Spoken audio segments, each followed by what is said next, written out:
So hello, welcome friends to Bio Unplugged. You're watching the third video of transcription series. So इस video में हम लोग transcription की पूरी प्रक्रिया के बारे में डिटेल में डिस्कशन करने वाले हैं. So let's start. Okay. So now ये जो ट्रांसक्रिप्शन साइकिल है, ट्रांसक्रिप्शन साइकिल को हम लोग तीन फेजेस में कैटेगराइज करते हैं.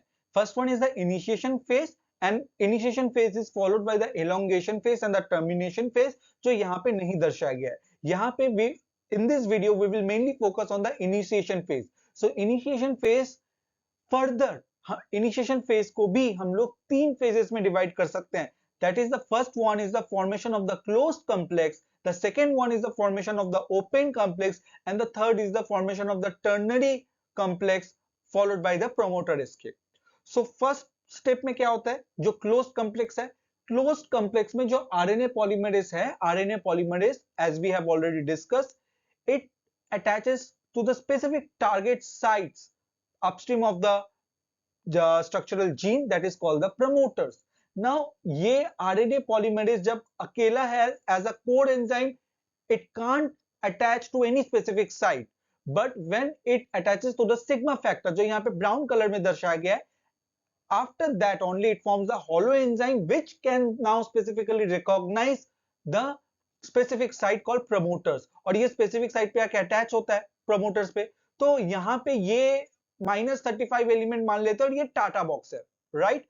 सो ये क्लोज्ड कॉम्प्लेक्स फॉर्मेशन के बाद, अच्छा क्लोज्ड कॉम्प्लेक्स इसको क्यों बोल रहे हैं, क्योंकि यहाँ पे जो डबल स्टैंडर्ड डीएनए है, the double standard DNA is still in the double standard form, ये ओपन नहीं हुआ है. But after this attachment, after the binding of the RNA polymerase, यहाँ पे ये जो डीएनए है, ये डीएनए ओपन होता है इसके बाद वाले स्टेप में, जिसको आइसोमराइजेशन बोलते हैं, जहां पे इस आरएनए पॉलीमरेज में कुछ कंफर्मेशनल चेंजेस आते हैं जिसके कारण इनके पिंसेस जो है डीएनए को और टाइटली जो है उसको ग्रैब कर लेते हैं.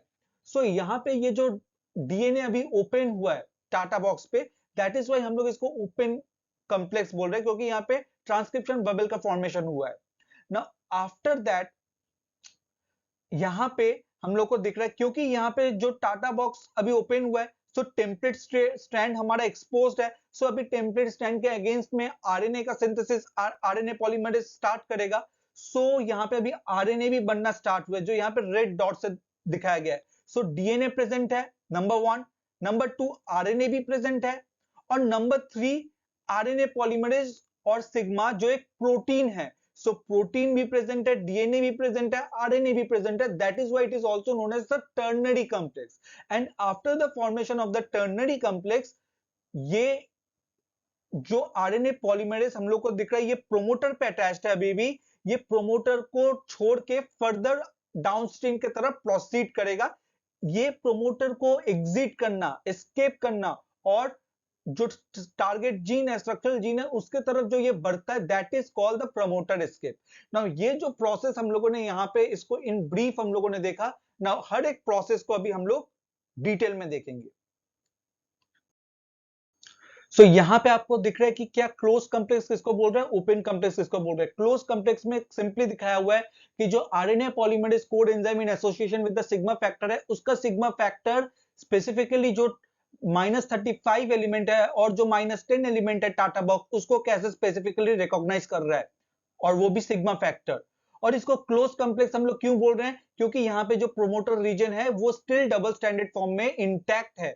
लेकिन ओपन कॉम्प्लेक्स की तरफ अगर हम लोग देखें तो यहाँ पे जो कॉम्प्लेक्स है, वो कॉम्प्लेक्स में जो डबल स्टैंडर्ड डीएनए था, वो इस पोजीशन पे, इस लोकल रीजन पे वो डीएनए स्ट्रैंड सेपरेट हो गया to expose the template strand. So क्योंकि यहाँ पे ट्रांसक्रिप्शन बबल का फॉर्मेशन हो गया है, दो स्ट्रैंड सेपरेट हो गए, ओपन हो गए हैं DNA strand, that is why इसको हम लोग ओपन कॉम्प्लेक्स बोल रहे हैं. कॉम्प्लेक्स क्यों बोल रहे हैं, कॉम्प्लेक्स इसलिए बोल रहे हैं क्योंकि डीएनए एक न्यूक्लिक एसिड है, आरएनए पॉलीमरेज और सिग्मा फैक्टर प्रोटीन है. सो ये डीएनए प्रोटीन का कॉम्प्लेक्स है जो यहाँ पे असेंबल हो रहा है, दैट इज वाई इसको हम लोग कॉम्प्लेक्स बोलते हैं, चाहे वो क्लोज कॉम्प्लेक्स हो या ओपन कॉम्प्लेक्स हो. अभी ये जो क्लोज कॉम्प्लेक्स और ओपन कॉम्प्लेक्स, सिंपली हम लोगों को इस डायग्राम में ये तो दिख रहा है कि अच्छा ठीक है, चलो ये क्लोज है, ये ओपन है, लेकिन ये क्लोज कॉम्प्लेक्स और यहाँ पे जो टाटा बॉक्स में ये ओपनिंग होगा, मेल्टिंग होगा स्पेसिफिक रीजन पे, इसके बीच में एक ट्रांजिशन फेज है. इस ट्रांजिशन फेज में क्या क्या स्टेप्स है, कैसे हो रहे हैं ये ट्रांजिशन, ये क्या कंफर्मेशनल चेंज हो रहा है आरएनए पॉलीमरेज में, उसको हम लोग समझेंगे। और आरएनए पॉलीमरेज या सिग्मा फैक्टर का कौन सा पार्ट कैसे क्या रिस्पॉन्सिबल है इस स्टेप को, इस ट्रांजिशन को मीडिएट करने में, that we will see next. So इस ट्रांजिशन फेज को समझने के लिए सबसे पहले एक बार हम लोग एक क्विक रिकैप कर लेंगे कि जो आरएनए पॉलीमरेज कोड एंजाइम हम लोग किसको बोलते हैं। दो अल्फा सब यूनिट, एक बीटा सब यूनिट, एक बीटा डैश सब यूनिट और एक ओमेगा सब यूनिट, इसको हम लोग कोड एंजाइम बोल रहे हैं आरएनए पॉलीमरेज का। ये कोड एंजाइम अपने आप में केपेबल है कि वो डीएनए को बाइंड करे और डीएनए से बाइंड करके उसका ट्रांसक्रिप्शन को इनिशिएट करे, ये उसके लिए मतलब केपेबल है। लेकिन फिर भी इसको सिग्मा फैक्टर की जरूरत क्यों पड़ती है, क्योंकि सिग्मा फैक्टर के पास एबिलिटी है कि वो स्पेसिफिक रीजन में जाके ही अटैच करे। अगर सिग्मा फैक्टर ना हो, इन दैट केस ये कोड एंजाइम डीएनए के किसी भी साइड से अटैच हो जाएगा और किसी भी साइड से ट्रांसक्रिप्शन प्रोसेस को इनिशिएट कर देगा। सो टू अवॉइड दैट, ताकि स्पेसिफिक जीन्स का स्पेसिफिक लोकेशन से, स्पेसिफिक स्टार्ट साइट से ही उसका ट्रांसक्रिप्शन इनिशिएट हो, to ensure that sigma factor come into play. And sigma factor जब इसके साथ कोड एंजाइम के साथ एसोसिएट होता है, that at that time we call it a holo enzyme.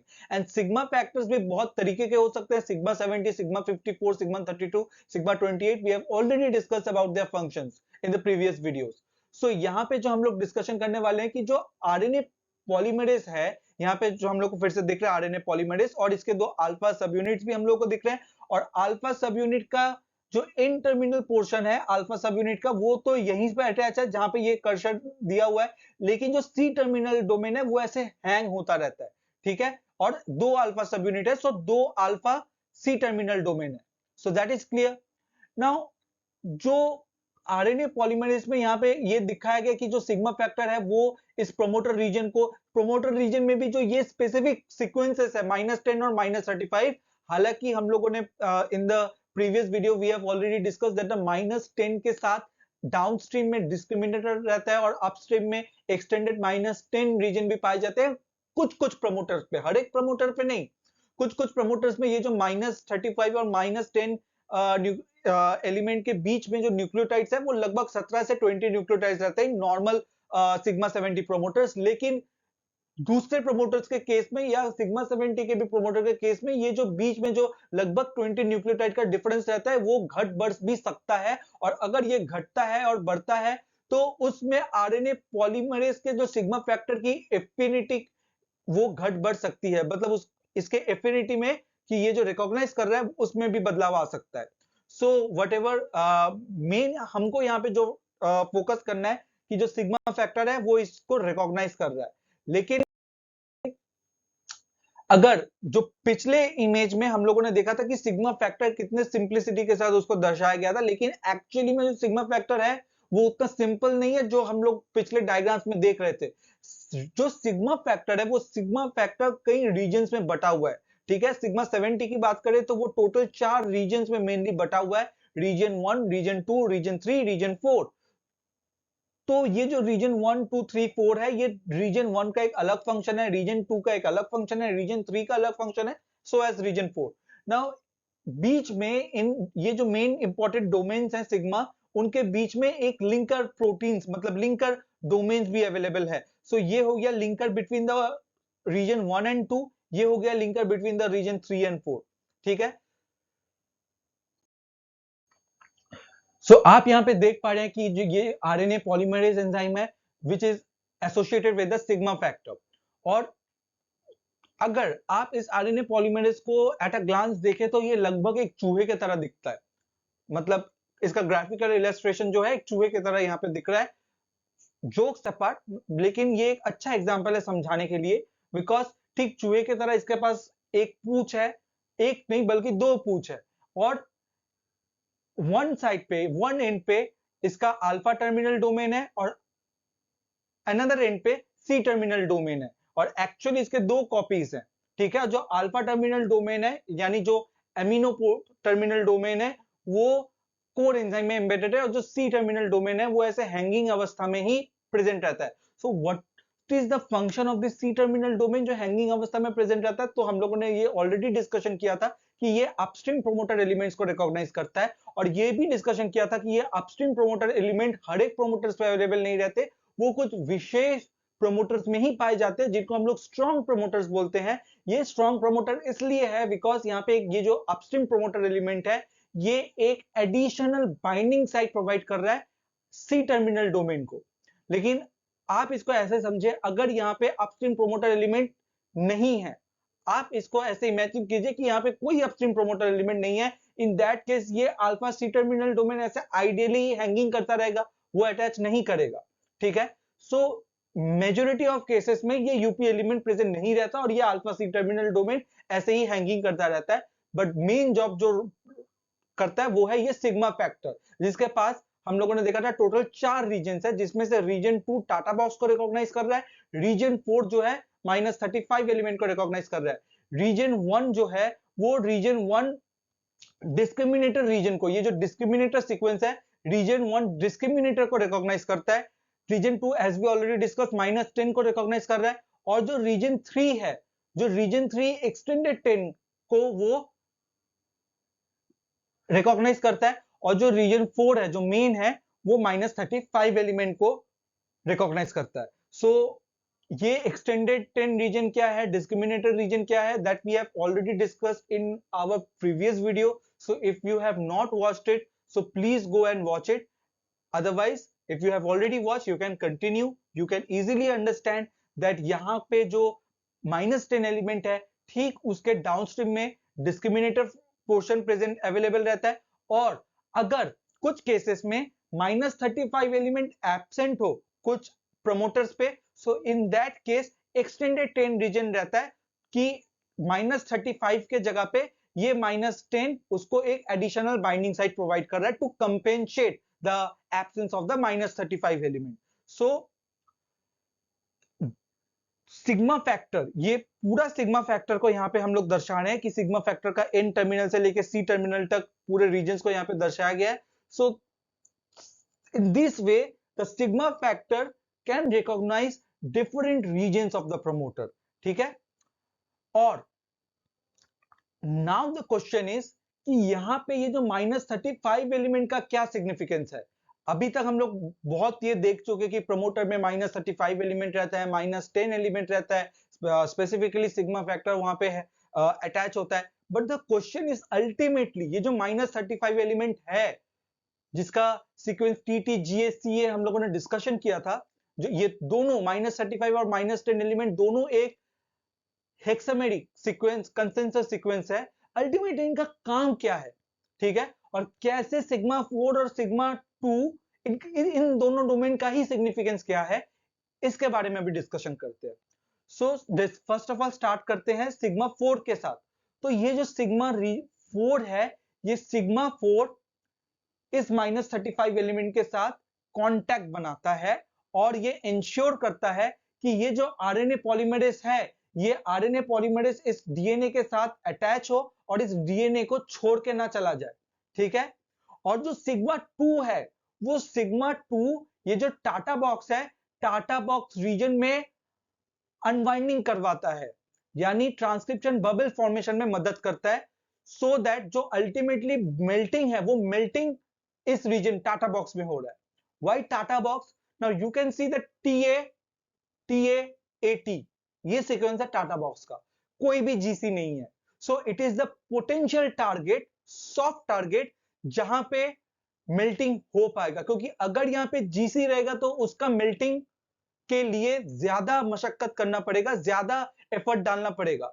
लेकिन यहां पर यह पॉइंट भी यहां पे डिस्कशन करना जरूरी है कि जैसे डीएनए रेप्लिकेशन में हम लोगों ने देखा था that we need helicase to separate the two strands of the DNA, we need helicase. लेकिन इस केस में ना तो कोई हेलिकेस की आवश्यकता है, ना कोई एटीपी का कोई खर्चा है। तो ये बहुत ही मतलब किफायती वे में ये जो आरएनए पॉलीमरेज है वो इस -10 टाटा बॉक्स एलिमेंट को वो अनवाइंड करवा देता है, मेल्टिंग करवा देता है इस रीजन को। तो सिग्मा 2 ये कैसे करवाता है, इसको अभी हम लोग देखेंगे डिटेल में। और देखिए, अगर ये जब ये जो -10 एलिमेंट है टाटा बॉक्स का जो सीक्वेंस है, ये टाटा बॉक्स से ही जो मेल्टिंग है वो इसी रीजन पे हो रहा है, वो यहाँ पे दिखाया हुआ है। लेकिन जो -35 एलिमेंट है, जो हम लोग जानते हैं -35 एलिमेंट में कोई भी मेल्टिंग नहीं होता, ठीक है। -35 एलिमेंट का यही सिग्निफिकेंस है कि वो स्पेसिफिकली जो सिग्मा फैक्टर है उसके साथ टाइटली बाइंड करे, टाइटली एसोसिएटेड हो, ताकि ये जो आरएनए पॉलीमरेज है वो आरएनए पॉलीमरेज यहां से खुल के कहीं और ना चला जाए। सो यही चीज इंश्योर करने के लिए -35 एलिमेंट है जो बाइंडिंग एनर्जी प्रोवाइड करता है between the RNA polymerase and the DNA. So ये सारी चीजें कैसे होते हैं, लेट्स से इट। सो हम लोगों ने डिस्कशन किया अबाउट द सिग्मा फैक्टर्स। तो सिग्मा फैक्टर के बारे में हम लोगों ने देखा कि इसके टोटल 4 रीजन है, जिसमें से रीजन 2 टाटा बॉक्स को पहचानता है, रीजन 4 -35 एलिमेंट को पहचानता है, और हम लोगों ने ये देखा कि रीजन 2 का मेन काम ये है कि टाटा बॉक्स में मेल्टिंग करवाए, लेकिन रीजन 4 कोई मेल्टिंग नहीं करवाता, बल्कि ये जो पूरा जो कॉम्प्लेक्स इस डीएनए में असेंबल हो रहा है -35 एलिमेंट के, उसके बाइंडिंग को स्टेबलाइज करता है, एक बाइंडिंग उसके, ताकि वो जो बाइंड हुआ है, ये जो कांटेक्ट एस्टैब्लिश हुआ है डीएनए के साथ, ये खुल ना जाए। अगर खुल जाएगा तो आरएनए पॉलीमरेज फिर स्पेसिफिक जीन को कैसे ट्रांसक्राइब करेगा। सो इन ऑर्डर टू इंश्योर कि आरएनए पॉलीमरेज स्पेसिफिक साइट पर ही अटैच रहे, तो सिग्मा 4 यहाँ पे उसका मेन रोल सिग्मा 4 के कंधे पे है। तो सिग्मा 4 इस फंक्शन को कैसे प्ले करता है, तो सिग्मा 4, क्योंकि ये जो सिग्मा फैक्टर है ये एक प्रोटीन है, और मोस्ट ऑफ द प्रोटीन, चाहे वो सिग्मा फैक्टर हो या कोई भी प्रोटीन एक्टिवेटर हो, इनहिबिटर हो, जो डीएनए के साथ बाइंड करने की क्षमता रखता है, that must have a DNA binding domain, otherwise वो डीएनए से कैसे बाइंड करेगा। सो ये जो, और मोस्ट ऑफ द जो डीएनए बाइंडिंग डोमेन्स है प्रोटीन्स में, जो किसी भी सब यूनिट में जो मेन डीएनए बाइंडिंग डोमेन रहता है, उसमें अल्फा हेलिक्स पाया जाता है, ठीक है। We know that the alpha helix is the secondary structures of the protein. So sigma region 4 में टोटल 2 अल्फा हेलिक्स है, जो ऐसे सिलिंड्रिकल फॉर्म में दर्शाया गया है। सो 2 अल्फा हेलिक्स है, उसमें से एक अल्फा हेलिक्स पर्टिकुलरली जो मेजर ग्रूव है, मेजर ग्रुप में डीएनए का एम्बेडेड हो जाता है। कौन से रीजन का मेजर ग्रुप, -35 एलिमेंट के पोर्शन में जो मेजर ग्रुप है, उसमें ये अल्फा हेलिक्स एम्बेडेड हो जाता है। जैसे यहाँ पे बहुत सारे अल्फा हेलिक्स, ये यहाँ इसका स्पेसिफिक एग्जांपल नहीं है, जस्ट यहाँ पे समझाने के लिए यहाँ पे इसको रखा गया है कि यहाँ पे बहुत सारे, यहाँ पे हम लोग को अल्फा हेलिक्स दिख रहे हैं इस प्रोटीन में, जो डीएनए के साथ बाइंडिंग में मदद कर रहा है। लेकिन अगर हम लोग सिग्मा के बारे में बात करें, इस सिग्मा रीजन 4, तो जैसे यहाँ इस रीजन पे 3 दिख रहा है, इस रीजन पे दो सब यूनिट्स पाए जाएंगे, उसमें से एक सब यूनिट ही रीजन जो मेजर ग्रुप है उस पे वो एम्बेडेड होगा और डीएनए के साथ बाइंड करने में हेल्प करेगा। जो दूसरा रीजन है, वो जो डीएनए का बैकबोन है, डीएनए का बैकबोन अर्थात जो शुगर और फॉस्फेट से बना हुआ है, उसके साथ ये एसोसिएट करेगा। तो टोटल जो सिग्मा 4 है, सिग्मा 4 के पास 2 अल्फा हेलिक्स है, जिसमें एक टर्न है, उसमें से जो एक डोमेन है वो डीएनए के मेजर ग्रुप में धस जाता है, एम्बेडेड हो जाता है, और वहां के रेसिड्यूज के साथ कांटेक्ट बनाता है। वेरएज जो दूसरा डोमेन है, वो डोमेन जो डीएनए का बैकबोन है उसके साथ इंटरैक्ट कर रहा है। इस तरीके से, कुछ इस तरीके से ये दो डोमेन डीएनए के साथ इंटरैक्ट करता है। यहां पे सिर्फ सिग्मा रीजन 4 को ही दिखाया गया। फाइन। ओके, सो यहाँ पे अभी हम लोग एक बहुत इंटरेस्टिंग चीज देखने वाले हैं। तो अभी यहाँ पे हम लोगों ने जो डिस्कशन किया कि सिग्मा रीजन 4 कैसे -35 एलिमेंट के साथ स्पेसिफिकली अटैच होता है और पूरे आरएनए पॉलीमरेज कोड एंजाइम को रिक्रूट करता है। ना केवल रिक्रूट करता है, ये भी इनका जो बाइंडिंग है, इनका जो कांटेक्ट है आरएनए पॉलीमरेज के साथ, वो बाइंडिंग बरकरार रहे उसको भी इंश्योर करता है। ये किसका काम हो गया, रीजन 4 का। अभी हम लोग देखेंगे रीजन 2, जो हम लोगों ने देखा डीएनए मेल्टिंग में काम आता है टाटा बॉक्स में। सो अभी ये जानना इंटरेस्टिंग होगा कि ये कैसे ये वाला टास्क परफॉर्म कर रहा है। सो ये जो रीजन 2 है, ये रीजन 2 में, जैसे हम लोगों ने डिस्कशन किया था, रीजन 4 में 2 अल्फा हेलिक्स है, रीजन 2 में एक अल्फा हेलिक्स है, और ये एक अल्फा हेलिक्स यहां पे दर्शाया गया है। तो ये जो अल्फा हेलिक्स है, ये अल्फा हेलिक्स में, क्योंकि ये एक पॉलीपेप्टाइड का चेन है, इस पॉलीपेप्टाइड के चेन में कुछ एरोमेटिक अमीनो एसिड्स पाए जाते हैं और हम लोगों को पता है कि ये जो एरोमेटिक अमीनो एसिड्स हैं ये हाइड्रोफोबिक होते हैं इन नेचर। सो ये हो गया हमारा पॉलीपेप्टाइड चेन अल्फा हेलिक्स। और इस अल्फा हेलिक्स में क्योंकि एरोमेटिक अमीनो एसिड्स रेसिड्यूज इसमें प्रेजेंट है, सो यहां पे आपको दिख रहा है कि कैसे इस अल्फा हेलिक्स से ये जो साइड चेन है एरोमेटिक साइड चेन वो कैसे बाहर की तरफ प्रोट्रूड आउट हो रहा है। ठीक है, और क्योंकि ये बाहर की तरफ प्रोट्रूड आउट हो रहा है ये डीएनए के साथ इंटरेक्ट करेगा। और ये डीएनए के साथ कैसे इंटरेक्ट करेगा इसको अभी हम लोग देखेंगे, लेकिन उसके पहले अभी हम लोग देखते हैं इस चीज को पहले समझ लेते हैं, फिर इसके साथ कनेक्ट करेंगे। सो अभी just focus on this part, इसके साथ अभी हम लोग कनेक्ट करेंगे, just have a patience. So now अभी यहां पे जो -10 एलिमेंट को दर्शाया गया, लेकिन -10 एलिमेंट के आधा पोर्शन को दर्शाया गया। क्यों आधा पोर्शन को? क्योंकि हम लोग जानते हैं -10, अब -10, -11, -12, -13, -14 और -15 को यहां पे नहीं दिखाया गया। बट यहां पे आप इमेजिन कर लीजिए कि -13, -14 और -15 यहां पे प्रेजेंट है। ओके, सो आप इमेजिन कर लीजिए कि यहां पे ये प्रेजेंट है। सो यहां पे ये हो गया टाटा बॉक्स, तो ये हमारा हो गया टाटा बॉक्स। तो टाटा बॉक्स का जो -11 है, टाटा बॉक्स के अंदर ही प्रेजेंट है ये -11, ये वाला एडेनिन। और -7 में जो न्यूक्लियोटाइड है ठीक टाटा बॉक्स के डाउनस्ट्रीम में, ये टाटा बॉक्स का पार्ट नहीं है लेकिन ठीक टाटा बॉक्स के करीबी है। ठीक है, सो ये -7 और ये -11 को आप ध्यान से देखिए कि यहां पे ये जो न्यूक्लियोटाइड है ये कैसे बेस पेयर है।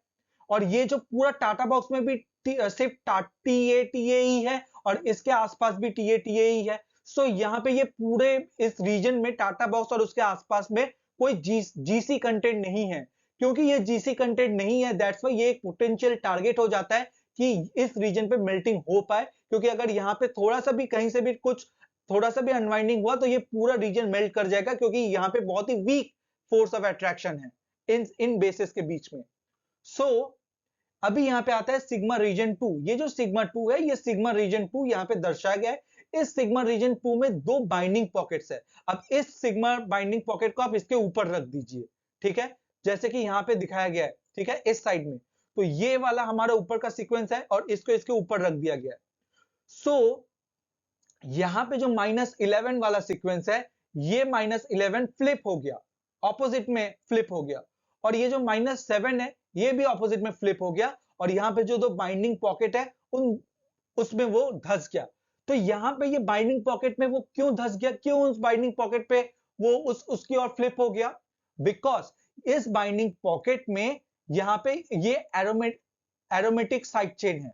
ठीक है, ये एरोमेटिक साइड चेन यहाँ पे प्रेजेंट है और ये aromatic side chain as a nucleobase काम करेगा। जो एडेनिन इस थाइमिन के साथ इंटरेक्ट कर रहा था, अभी वो एडेनिन इस एरोमेटिक अमीनो एसिड जो यहाँ पे अभी प्रेजेंट है उसके साथ इंटरेक्ट करेगा। सो ये एडेनिन अभी यहाँ पे इस प्रोटीन के अंदर जो यहाँ पे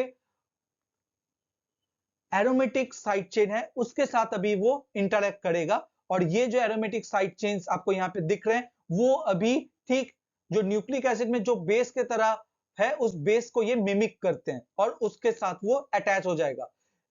और ये जो अटैच होगा ये हाइड्रोफोबिक इंटरेक्शन के थ्रू अटैच होगा। और ये हाइड्रोफोबिक इंटरेक्शन ज्यादा एफिशिएंट है, ज्यादा थर्मोडायनेमिकली स्टेबल है as compare to this. Therefore ये वाला बाइंडिंग ज्यादा फेवरेबल है। और ड्यू टू दिस ये एडेनिन और थाइमिन क्योंकि यहां पे ये दोनों टूट गए तो बीच में से ये पूरा डीएनए यहां से मेल्ट हो जाएगा और यहां पे ये ट्रांसक्रिप्शन बबल का फॉर्मेशन होगा। I hope it is clear. So day 1 से आज तक हम लोगों ने जो हमारा जो ये जो जर्नी स्टार्ट किया था, हम लोगों ने हमारा जर्नी ये बोल के स्टार्ट किया था कि ये जो आरएनए पॉलीमरेज है, ये आरएनए पॉलीमरेज स्पेसिफिक प्रमोटर्स को नहीं पहचान पाता, उसके लिए उसको सिग्मा फैक्टर चाहिए। तो सिग्मा फैक्टर के साथ बाइंड होके वो प्रमोटर रीजन को पहचान पाता है। देन हम लोगों ने थोड़ा और एडवांस कंसेप्ट देखा, जहां पे हम लोगों ने ये देखा कि जो सिग्मा फैक्टर है वो सिग्मा फैक्टर स्पेसिफिकली -35 एलिमेंट और -10 एलिमेंट को रिकॉग्नाइज करता है। पूरे प्रमोटर में सिर्फ -35 और -10 जो है वो मेन रोल प्ले करता है। फिर हम लोगों ने अपने कंसेप्ट को और एडवांस करते हुए ये देखा कि सिग्मा फैक्टर्स में भी बहुत सारे रीजन्स हैं, जिसमें से रीजन 2 स्पेसिफिकली टाटा बाउस को रिकॉग्नाइज करता है और रीजन 4 -35 एलिमेंट को रिकॉग्नाइज करता है। इस कंसेप्ट को और थोड़ा एडवांस करते हुए हम लोगों ने देखा कि रीजन 4 में 2 अल्फा हेलिकल डोमेन प्रेजेंट है, जो डीएनए के एक alpha helical domain major group में इंटरैक्ट करता है और दूसरा जो अल्फा हेलिक्स है वो डीएनए के बैकबोन में इंटरैक्ट करता है। ओवरऑल ये पूरे आरएनए पॉलीमरेज कॉम्प्लेक्स के बाइंडिंग को -35 एलिमेंट के साथ पूरे बाइंडिंग को ये स्टेबलाइज करता है, ताकि ये आरएनए पॉलीमरेज ये -35 से खुल के ना चला जाए, क्योंकि अगर ये खुल के चला जाएगा तो इस स्पेसिफिक स्टार्ट साइट से वो ट्रांसक्रिप्शन को नहीं इनिशिएट कर पाएगा। So to avoid that, sigma region 4 का सिग्निफिकेंस हम लोगों ने देखा। हमारे डिस्कशन को आगे बढ़ाते हुए हम लोगों ने अभी सिग्मा रीजन 2 के फंक्शन को देखा कि वो कैसे -10 एलिमेंट को ना केवल पहचानता है बल्कि -10 एलिमेंट में ही वो मेल्टिंग कॉज करवाता है।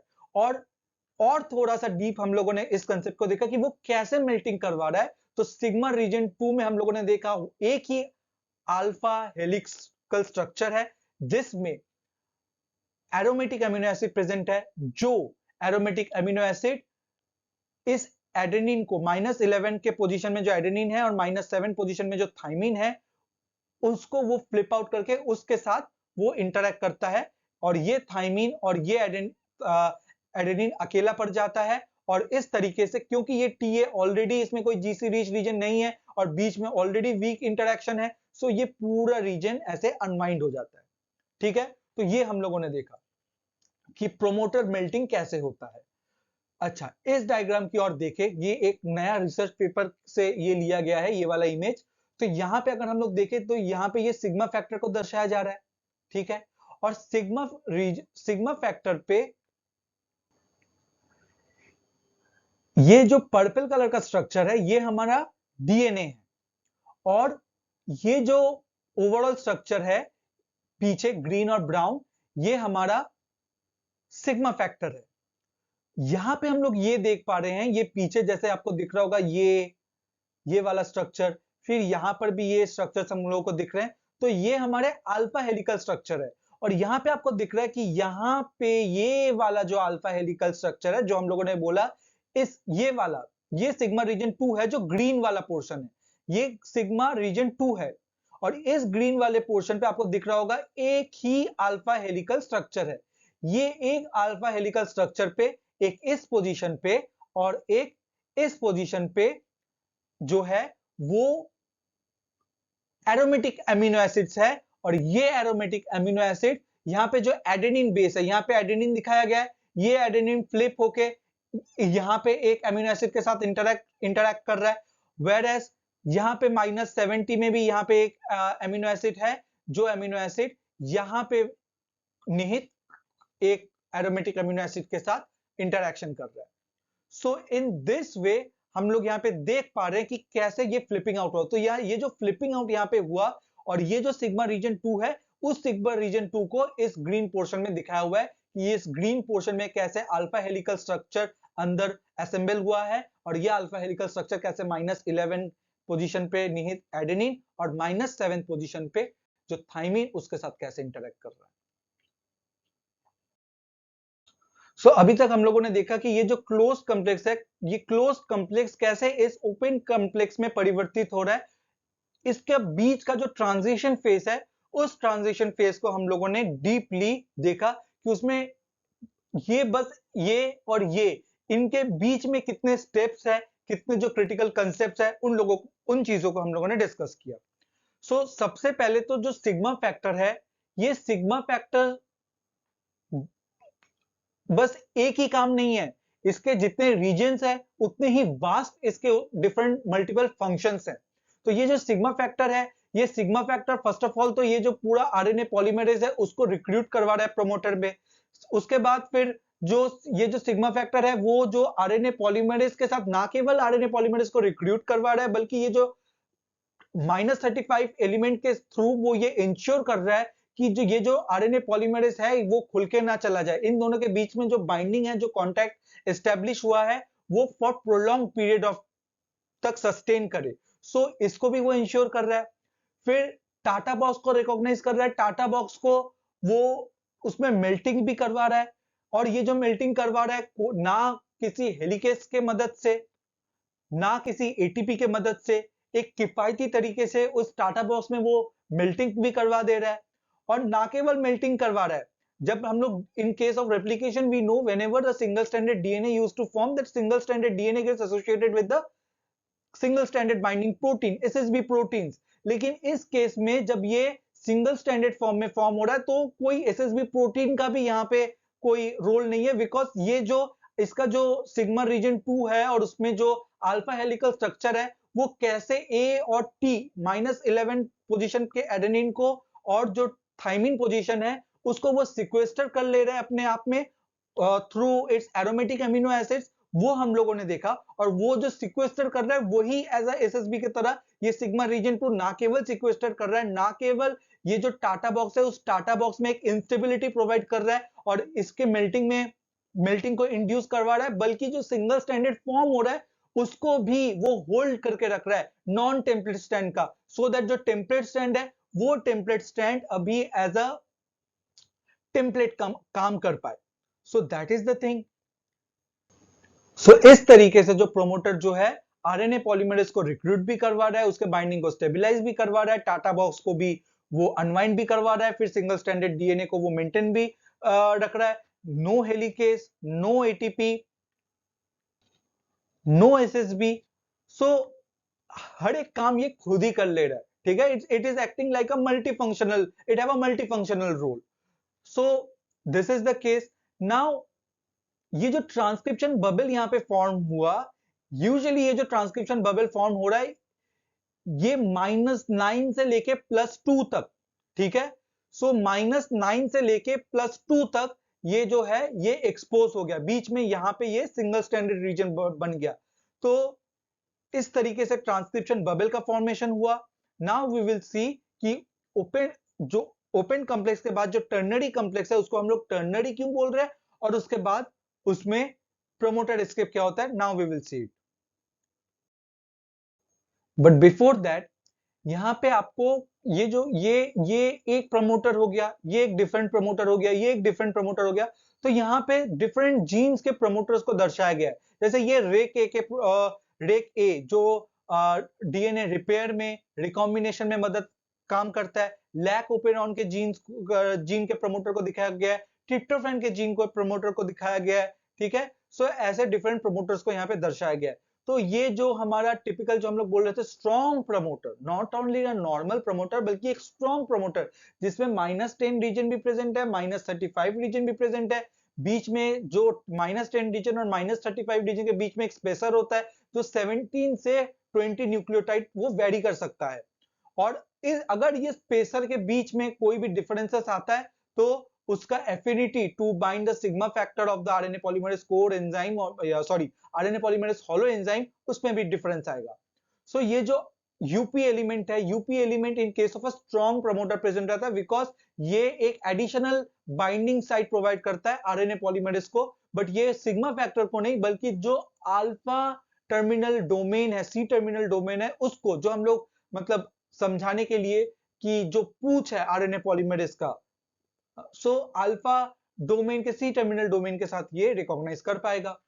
नाउ जैसे ये हम लोग देखेंगे कि नॉर्मल -35 रीजन का जो कंसेंसस सीक्वेंस है वो TTGA-CA है, लेकिन कुछ कुछ केसेस में वो कंसेंसस सीक्वेंस में भी थोड़ा बहुत बदलाव आ सकता है, जैसे यहाँ पे CTGA-CG है।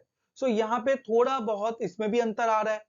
फिर यहाँ पे जो टाटा बॉक्स है, नॉर्मली टाटा बॉक्स का सीक्वेंस भी मेंटेन है, लेकिन यहाँ पे जो TATA-AAT ये एकदम कन्वेंशनल टाटा बॉक्स है, लेकिन कुछ जगह पे आपको दिख रहा होगा TTAACT है, ठीक है, या फिर यहाँ पे आपको TACTGT। तो थोड़ा बहुत ऐसे डिफरेंसेस जो प्रोमोटर रीजन में है वो भी हो सकता है ना। हम लोग जो डिस्कशन कर रहे थे that was typically about the sigma 70 promoter, लेकिन ऐसे डिफरेंट प्रमोटर्स के लिए, डिफरेंट सिग्मा फैक्टर्स के लिए ऐसे डिफरेंट प्रमोटर्स हो सकते हैं।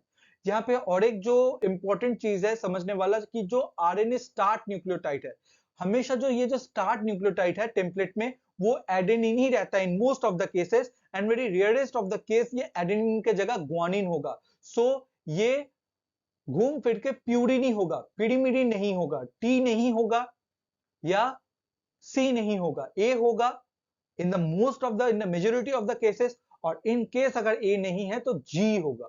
ठीक है, सो ये एक चीज था। तो इसका मतलब जो आरएनए बनेगा, आरएनए का जो फर्स्ट आरएनटीपी ऐड होगा वो यू ऐड होगा। देखिए, अगर मैं अभी आपको टर्नरी कॉम्प्लेक्स के बारे में बताऊं तो टर्नरी कॉम्प्लेक्स में सिंपली, क्योंकि आरएनए पॉलीमरेज एक प्रोटीन है, डीएनए एक न्यूक्लिक एसिड है, और एक दूसरे टाइप का मॉलिक्यूल जो एक आरएनए न्यूक्लिक एसिड है but it's different from DNA. So 3 different types of molecules are present, DNA, RNA, RNA polymerase. ये 3 different types of molecules present होने के कारण इसको टर्नरी कॉम्प्लेक्स बोलते हैं। लेकिन इस इमेज में थोड़ा सा गड़बड़ है, because this image is demonstrating that the RNA polymerase has already begun the transcription process. It means it have entered the elongation step, but that's not right. We are still discussing the initiation process. So हाल फिलहाल के लिए इस picture को अभी आप भूल जाइए। सो discuss करते हैं टर्नरी कॉम्प्लेक्स। आप समझ गए किसको बोल रहे, लेकिन ये टर्नरी कॉम्प्लेक्स बना कैसे, पहले उसको समझते हैं। तो हम लोगों ने लास्ट में डिस्कशन किया था कि हमारा जो टाटा बॉक्स है उसमें -9 से +2 तक हमारे जो स्ट्रैंड्स थे वो मेल्ट हो गए, -9 से +2 में।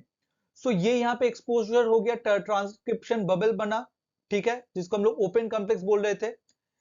तो क्योंकि हमारे पास अभी आप यहाँ पे देखिए -9 से लेके ये +1 है और ये +2 है, +2 तक क्योंकि ओपन हुआ है, मेल्टिंग +2 तक हुआ है, +3 तक, +3 भी नहीं हुआ है, +3 से लेके उसके बाद वाला जो डाउनस्ट्रीम डीएनए है वो अभी भी डबल स्टैंडर्ड फॉर्म में ही है, अनवाइंडिंग नहीं हुआ है, क्योंकि +2 तक अनवाइंडिंग हुआ है। इसका मतलब अगर हम लोग को ट्रांसक्रिप्शन शुरू करना है तो हम लोग बस 2 ही न्यूक्लियोटाइड से स्टार्ट कर पाएंगे, क्योंकि +1 और +2 ही अवेलेबल है। माइनस में जो भी यहाँ से -1 -2 -3 जो भी है उसको तो हम लोग नहीं कर पाएंगे, because that is the part of the promoter, तो उसको ट्रांसक्राइब करना भी नहीं है। ये स्टार्ट साइट है तो इस स्टार्ट साइट को ही करना है। सो एकदम शुरू में क्या होता है, मैं चाहूंगा कि आप इस चीज को यहाँ पे इमेजिन कीजिए कि आरएनए पॉलीमरेज का जो एक्टिव साइट है और वहां पे जो टेम्पलेट है, उस एक्टिव साइट में 2 न्यूक्लियोटाइड। अभी यहाँ पे और एक चीज समझना इंपॉर्टेंट है कि जो ट्रांसक्रिप्शन इनिशिएशन होगा, इन केस ऑफ ट्रांसक्रिप्शन वहां पे कोई प्राइमर की आवश्यकता नहीं है। Why? Because in case of the replication, the 3' OH is very much crucial for the action of the DNA polymerase, but that not the case with the RNA polymerase, because RNA polymerase can start the transcription from de novo, from the scratch it can start, it doesn't need the prior 3' OH. So यहां पर क्योंकि पहले से कोई 3' OH present नहीं है, so एकदम first में एक्टिव साइट में क्या होता है, ये जो फर्स्ट दो न्यूक्लियोटाइड है वो दोनों न्यूक्लियोटाइड को एक्टिव साइट में बुला लिया जाता है। क्योंकि उन दोनों न्यूक्लियोटाइड को बुला लिया गया एक्टिव साइट में, क्योंकि ऑलरेडी स्पेस अवेलेबल है, तो उन लोगों को एक्टिव साइट में बुला लिया जाता है और उन लोगों को अलाइन कर दिया जाता है। फॉस्फोडाइएस्टर बॉन्ड जो है वो अभी भी फॉर्म नहीं हुआ है, क्योंकि अगर नॉर्मल प्रोसेस है, 3' OH प्रेजेंट है, तो जो इनकमिंग आरएनटीपी आएगा उन दोनों के बीच में जो नॉर्मल फॉस्फोडाइएस्टर लिंकेज फॉर्मेशन का जो केमिस्ट्री है वो उनके अंदर फॉर्म होगा। लेकिन ये एकदम हम लोग अभी बात कर रहे हैं एकदम फर्स्ट टू न्यूक्लियोटाइड, अभी भी ट्रांसक्रिप्शन शुरू नहीं हुआ है लेकिन होने वाला है।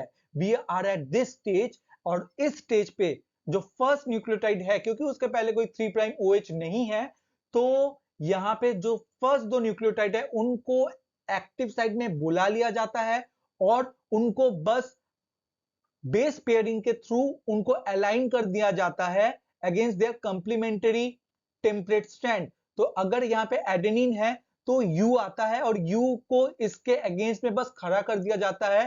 फॉस्फोडाइएस्टर कोई लिंकेज नहीं है, क्योंकि इसके पहले कोई बेस न्यूक्लिक एसिड है ही नहीं जिसके साथ वो फॉस्फोडाइएस्टर लिंक फॉर्म कर पाए। सो उसको बस बेस पेयरिंग के थ्रू उसको यहां पे खड़ा कर दिया जाता है यू को। सेम सी को और यू को, दोनों को, फर्स्ट और सेकेंड न्यूक्लियोटाइड दोनों को ऐसे ही खड़ा कर दिया जाता है और बाद में इन दोनों के बीच में जो है सी के और यू के बीच में फॉस्फोडाइएस्टर लिंकेज फॉर्म होता है। और क्योंकि जो इनकमिंग आरएनटीपी है that is in the form of a triphosphate, so जो फर्स्ट न्यूक्लियोटाइड है यू, वो ट्राइफॉस्फेट के फॉर्म में ही रह जाता है। Now this is in contrast to the eukaryotic transcription, जहां पे जो नया जो फर्स्ट न्यूक्लियोटाइड आएगा उसका कैपिंग वो कैपिंग के प्रोसेस के लिए जाएगा। लेकिन in case of the prokaryotic bacteria there is no capping system, so जो नया इनकमिंग आरएनटीपी है that remains in the form of the triphosphate. So वो ट्राइफॉस्फेट के फॉर्म में ही रहा। और ये सी भी फर्स्ट ऑफ ऑल तो नॉर्मल अलाइन कर दिया गया था, लेकिन बाद में इन दोनों के बीच में जो फॉस्फोडाइएस्टर लिंक है उसको फॉर्म होने दिया, जो नॉर्मल बॉन्ड केमिस्ट्री है। वंस दिस टू, अब ये दो आरएनए बन तो गए ना, तो यहाँ पे ये आरएनए, इसको तो आरएनए ही बोलेंगे, हालांकि बहुत ही छोटा ट्रांसक्रिप्ट है लेकिन है तो आरएनए ही। ये है डीएनए ही, और इसके साथ में आरएनए पॉलीमरेज एंजाइम भी है, तो इसको हम लोग टर्नरी कॉम्प्लेक्स बोल रहे हैं। और एकदम इनिशिएशन में जो फर्स्ट दो न्यूक्लियोटाइड का जो बॉन्ड केमिस्ट्री कैसे फॉर्म हो रहा है उसके बारे में भी हम लोगों ने डिस्कशन कर लिया।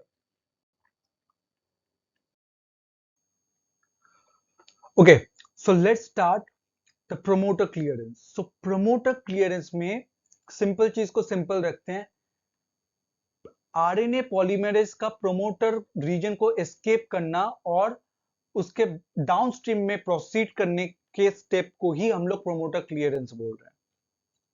और एक बार बोलता हूं, यहां पे हम लोगों ने देखा कि जो आरएनए पॉलीमरेज है वो आरएनए पॉलीमरेज प्रोमोटर रीजन पे आके अटैच होता है, और उस रीजन पे अटैच होके -35 के साथ एक स्ट्रॉन्ग कॉन्टैक्ट में आता है through the sigma region 4, and then sigma region 2 TATA box को अनवाइंड करवाता है, मेल्टिंग करवाता है, और ये ओपन कॉम्प्लेक्स फॉर्मेशन होता है। क्योंकि ये ओपन कॉम्प्लेक्स यहाँ पे देख पा रहे हैं कि एक ट्रांसक्रिप्शन बबल फॉर्म हुआ है, जो डबल स्टैंडर्ड डीएनए था वो इस पोर्शन पे मेल्ट हुआ है, ठीक है। तो ये प्रमोटर पे है। इसके बाद ये आरएनए पॉलीमरेज सिग्मा फैक्टर को रिलीज कर देता है, प्रमोटर को छोड़ के ये डाउनस्ट्रीम में फर्दर मूव करता है और आरएनए का सिंथेसिस स्टार्ट करता है और एलोंगेशन फेज में एंटर करता है। सो बेसिकली ये जो प्रोसेस, ये जो हम लोग जिस स्टेज को भी डिस्कस कर रहे हैं, this is the late stage of the initiation process and the early stage of the elongation process. उसके बीच के जो ट्रांजिशन फेज है, ठीक है, उस स्टेज को हम लोग अभी प्रोमोटर क्लियरेंस को एज अ प्रोमोटर क्लियरेंस के तौर पे उसको हम लोग अभी डिस्कस कर रहे हैं। सो इस तरह इस आरएनए पॉलीमरेज का इस सिग्मा फैक्टर को रिलीज करना और ट्रांसक्रिप्शन बबल को फर्दर मूव करवाना फ्रॉम द, क्योंकि ट्रांसक्रिप्शन बबल शिफ्ट करेगा प्रोमोटर से टुवर्ड द डाउनस्ट्रीम, ये शिफ्ट करेगा और नए टेम्पलेट स्टैंड एक्सपोजर में आते रहेंगे और आरएनए बनता रहेगा। इसको हम लोग प्रोमोटर क्लियरेंस बोल रहे हैं। लेकिन ये प्रोमोटर क्लियरेंस जो है वो उतना आसान है नहीं, ठीक है, कि बस प्रोमोटर को एस्केप कर दिया, एलोंगेशन फेज में घुस गया, that is the promoter clearance. No, because it is a little bit critical step, ठीक है। क्या क्रिटिकल स्टेप है? तो फर्स्ट ऑफ ऑल तो हम लोगों ने इसके पिछले जो हम लोगों ने जो टर्नरी कॉम्प्लेक्स है, टर्नरी कॉम्प्लेक्स में हम लोगों ने देखा था कि बस दो ओपन कॉम्प्लेक्स जब फॉर्म हुआ था तो दो ही टेम्पलेट में बस दो ही न्यूक्लियोटाइड एक्सपोज हुए थे, -9 से +2, तो +1 और +2 एक्सपोज हुए थे, जिसके अगेंस्ट में दो न्यूक्लियोटाइड को बस उनके कंप्लीमेंट्री बेस पेयर के तौर पे उनको बस अरेंज करके वहां पे एकोमोडेट कर दिया गया। फॉस्फोडाइएस्टर बॉन्ड इनिशियली फॉर्म नहीं हुआ था। Now in order for the promoter clearance, तो फर्दर और आरएनए को फर्दर बनाने के लिए ये जो पोर्शन है, ये जो +3 पोर्शन है, तो +3 पोर्शन तो अभी भी कंप्लीमेंट्री थ्रू डीएनए से जुड़ा हुआ डबल स्टैंडर्ड फॉर्म में है, तो उसको उस डबल स्टैंडर्ड को तोड़ना पड़ेगा, मेल्ट करना पड़ेगा, और ये +3 +4 उनको एक्सपोज करना पड़ेगा active site of the RNA polymerase की, ताकि उनका ट्रांसक्रिप्शन हो पाए, उनके अगेंस्ट में आरएनटीपीस को ऐड किया जा सके। सो ये जो प्रोसेस है, ये प्रोसेस कैसे होता है? प्रमोटर से, प्रमोटर में जब आरएनए पॉलीमरेज ऑलरेडी है, इतने स्ट्रॉन्ग -35 एलिमेंट के साथ स्ट्रांगली अटैच हुआ पड़ा हुआ है, तो उसके बाद ये कैसे होगा? कैसे जो ओनली दो न्यूक्लियोटाइड +1 +2 एक्सपोज्ड है, अब +3 +4 ये सारे कैसे आएंगे और कैसे एस्केप करेगा, कैसे ट्रांसक्रिप्शन आगे बढ़ेगा, इस चीज को हम लोग समझेंगे। इस चीज के पहले आप ये भी समझ लीजिए, एक सक्सेसफुल प्रोमोटर क्लियरेंस के लिए मिनिमम 10 न्यूक्लियोटाइड का बनना जरूरी है। अगर 10 न्यूक्लियोटाइड से कम बन रहा है, 7 न्यूक्लियोटाइड बन रहा है, 8 न्यूक्लियोटाइड बन रहा है, तो वो प्रमोटर क्लियरेंस नहीं कर पाएगा, और प्रमोटर क्लियरेंस के पहले उसको बहुत सारे अटेम्प्ट्स देने होते हैं। जैसे कोई कंपिटिटिव एग्जाम के लिए कोई एक ही बार में क्रैक कर लेता है, किसी को 5 बार, किसी को 6 बार अटेम्प्ट देना पड़ता है। इन द सेम वे यहाँ पे प्रमोटर क्लियरेंस भी कुछ इसी तरह का है। उसको प्रमोटर क्लियर करने के पहले, प्रमोटर क्लियरेंस लेने के पहले बहुत सारे वो अटेम्प्ट्स लेता है, ठीक है, जिसको हम लोग एबॉर्टिव ट्रांसक्रिप्शन बोलते हैं, क्योंकि 10 न्यूक्लियोटाइड पूरा नहीं बन पाता। सपोज यहाँ पे जैसे आप देख पा रहे हो 6 न्यूक्लियोटाइड बना है, तो 6 न्यूक्लियोटाइड बना, फेल हो गया, उसको फिर से शुरू से स्टार्ट करना पड़ेगा। अगर इस बार 10 बन गया तो पास, अदरवाइज उसको फिर से स्टार्ट करना पड़ेगा। तो ये जो प्रोसेस है ये लगातार बहुत बार चलता रहता है, ठीक है। सो कई अटेम्प्ट्स के बाद अल्टीमेटली वो एक सक्सेसफुल एलोंगेशन फेज के और बढ़ पाता है, ठीक है। सो इस प्रोसेस को हम लोग एबॉर्टिव ट्रांसक्रिप्शन बोल रहे हैं। तो जो मेन जो कुछ यहाँ पे थ्योरीज है कि ये प्रोमोटर क्लियरेंस कैसे होता है, उसको हम लोग डिस्कशन करेंगे, ठीक है। सो यहाँ पे टोटल 3 थ्योरीज है, उसमें से ये जो स्क्रंचिंग है, स्क्रंचिंग वाला अभी करंटली यही मान्यता है कि ये वाला ही सही है, और ये तो गलत है, क्योंकि ये आप जब आप पढ़ोगे ये आपको खुद भी बेसलेस लगेगा। फॉर एग्जाम्पल ट्रांजिएंट एक्सकर्शन में ये बोल रहा है, जैसे आप यहाँ पे देख पा रहे हो, यहाँ पे आरएनए पॉलीमरेज प्रमोटर के ऊपर अटैच है, और जो ट्रांसक्रिप्शन बबल है -9 से +2 तक, ये टाटा बॉक्स के जस्ट टाटा बॉक्स में ही ये प्रेजेंट हुआ है, टाटा बॉक्स से स्टार्ट साइड तक। लेकिन ये अभी टाटा बॉक्स को पार करके, स्टार्ट साइड को भी पार करके, ये ट्रांसक्रिप्शन बबल जो है ये शिफ्ट कर गया, यहाँ पे आप देख पा रहे हो। और जो आरएनए पॉलीमरेज भी -35 को छोड़ के ये आगे की ओर बढ़ रहा है। तो ट्रांजिएंट एक्सकर्शन बोलता है कि ये जो आरएनए पॉलीमरेज है वो थोड़ा आगे जाता है, फिर पीछे आता है, थोड़ा आगे जाता है, फिर पीछे आता है। सो ये जो बार बार आगे जाके पीछे आना, जैसे हम लोग ट्रेन में होते हैं तो इंजन जब चेंज होता है, थोड़ा आगे जाता है, पीछे आता है, आगे जाता है, पीछे आता है। तो कुछ ऐसा ही है कि यहाँ पे इस ट्रांजिएंट एक्सकर्शन में आरएनए पॉलीमरेज कुछ इस तरीके से के साथ प्रमोटर को क्लियर कर पाता है, बहुत सारे आगे पीछे करके वो अल्टीमेटली आगे जा पाता है। सो ये अभी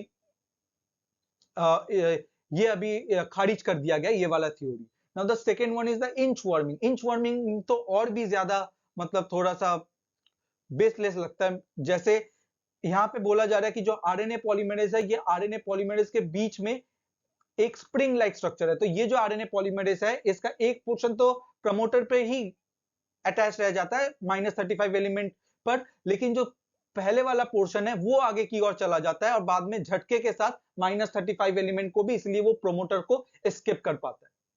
so it also doesn't make any sense, ठीक है। तो यहाँ पे तो फिजिक्स के मैकेनिकल बहुत सारे इश्यूज आ जाएंगे कि ये ऐसे कैसे अचानक ऐसे -35 एलिमेंट से झटका मार के ऐसे निकल जाएगा। So it also doesn't make any sense, but the most applicable, reliable जो एंड द टेस्टेड जो पाया गया है कि जो प्रोसेस होता है वो है स्क्रंचिंग। स्क्रंचिंग में क्या हो रहा है कि जो यहाँ पे जो डीएनए डाउनस्ट्रीम में जो डीएनए स्टैंड है, उस डीएनए को आरएनए पॉलीमरेज क्या करता है, अपने एक्टिव साइड में खींच लेता है।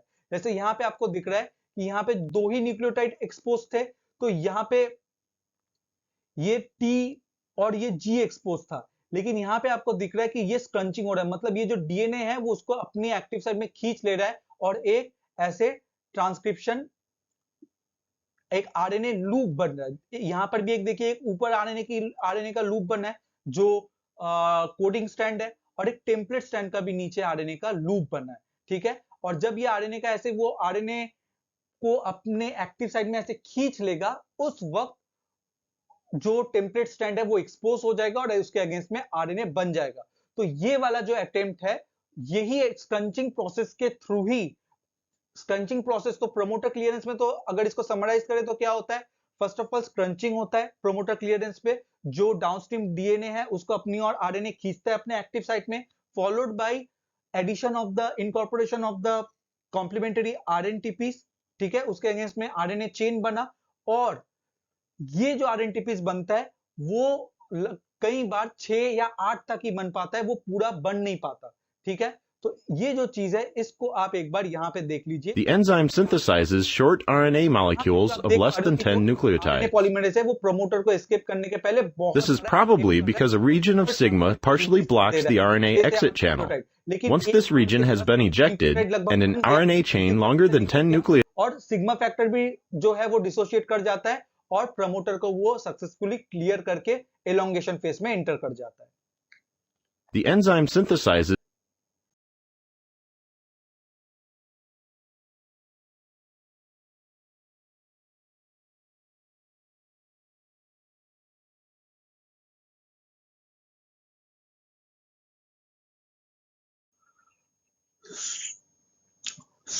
ये एबॉर्टिव ट्रांसक्रिप्शन जो है इसको इतने सारे अटेम्प्ट क्यों करने पड़ते हैं? स्क्रंचिंग तो कर लिया, जो डाउनस्ट्रीम डीएनए है उसको अपनी और खींच लिया, अपने एक्टिव साइड में उसको इनकॉर्पोरेट कर लिया, लेकिन ये इसलिए नहीं हो पाता है क्योंकि जो आरएनए एग्जिट चैनल है वो आरएनए एग्जिट चैनल में जो सिग्मा 3 और 4 के बीच में जो लिंकर है वो इस एग्जिट चैनल में फंसा रहता है। ठीक है, वो इस एग्जिट चैनल को ब्लॉक किए हुए रहता है।